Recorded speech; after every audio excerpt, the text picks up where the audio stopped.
Gusto na kaagad ipag-retire ni Victor Wembanyama ang 7-footer rookie ng Portland. Binasag ang isa sa record ng Spurs legend na si David Robinson. Halimaw si Stephen Curry, dagger 3-pointer look away pa. Hindi pa nagsisimula ang laban, parang nanalo na ang Golden State Warriors. Paano ba naman kasi mga idol, 30 minutes na na-delay ang laban. Dahil sa sirang basketball net, gusto nang tumulong ni Stephen Curry. Nakanganga si Steph habang inaayos mga idol. Very low scoring game for the Timberwolves. Matagal na pako sa 15 points ang home team at 7 minutes silang hindi nakapagtala ni isang field goal at free throw. 0 for 8 to start the game si Anthony Edwards. Below 40% din ang shooting ng Golden State Warriors sa first half. 8 points si Stephen Curry.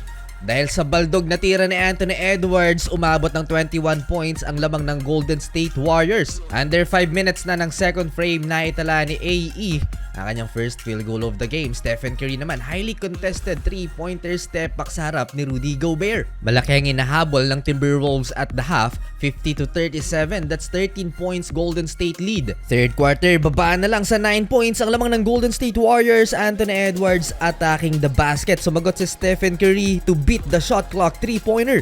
Mukhang delikado pa ang Golden State Warriors. Macho-choke na naman yata mga idol. Baba na lang sa isang hinahabol ng Timberwolves, 76-75 last 1 minute ng third frame. Tuwang-tuwa si Anthony Edwards mga idol. Fourth quarter, Rudy Gobert and one dunk lamang na mga idol ang Timberwolves, pero hindi naipasok ang bonus free throw. Down the stretch, Anthony Edwards reverse layup. Tied at 92 last 3 minutes. Stephen Curry with the big time 3-pointer. Warriors again up by 5. Pangiti-ngiti lang si Stephen Curry. Walang ka-pressure sa close out.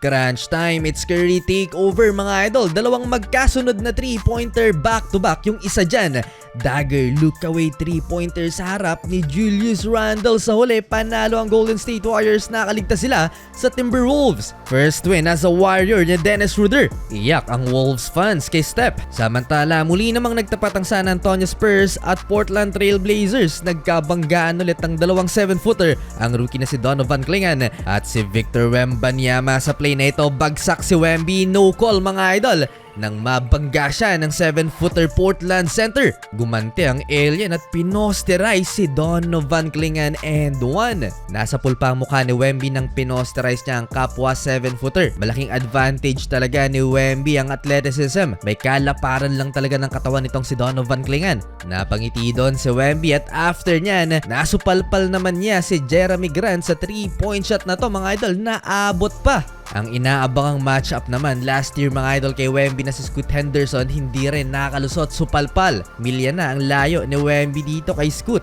Ang inaasahang papalit kay Damian Lillard anyari. Last 1 minute ng first half mga idol, napatake over si Victor Wembanyama at nagtala pa ng back-to-back 3-pointers, 11 points sa first half at may 6 na blocks. Tambak na ang Blazers, 60-44 halftime. Third quarter, in control ang San Antonio Spurs, parang walang nakikitang bantay si Victor Wembanyama pag tumitira ng tres. Gusto na rin ipag-retire ni Wemby itong si Donovan Clingan, another block shot. Nagkabanggaan ulit ang alien at 7-footer ng Portland Trail Blazers mga idol, pero sa pagkakataong ito nakabingwit na ng foul si Victor Wembanyama. Pressure ditong si Donovan Clingan sa pagbantay kay Wemby. Eto mga idol, smooth like butter ang galawan ng Spurs center. With 48 seconds left ng third frame, pang-siyam na block shot na ito ni Victor Wembanyama. Firing in all cylinder, Victor Wembanyama again, 3-pointer pang-apat na to mga idol sa harap naman ni Donovan Clingan. Another franchise record ang nabasag ni Victor Wembanyama, 62 games with at least 1 block ang naitala ng alien. Sophomore pa lang, nalagpasan niya kagad ang isang record ni David Robinson.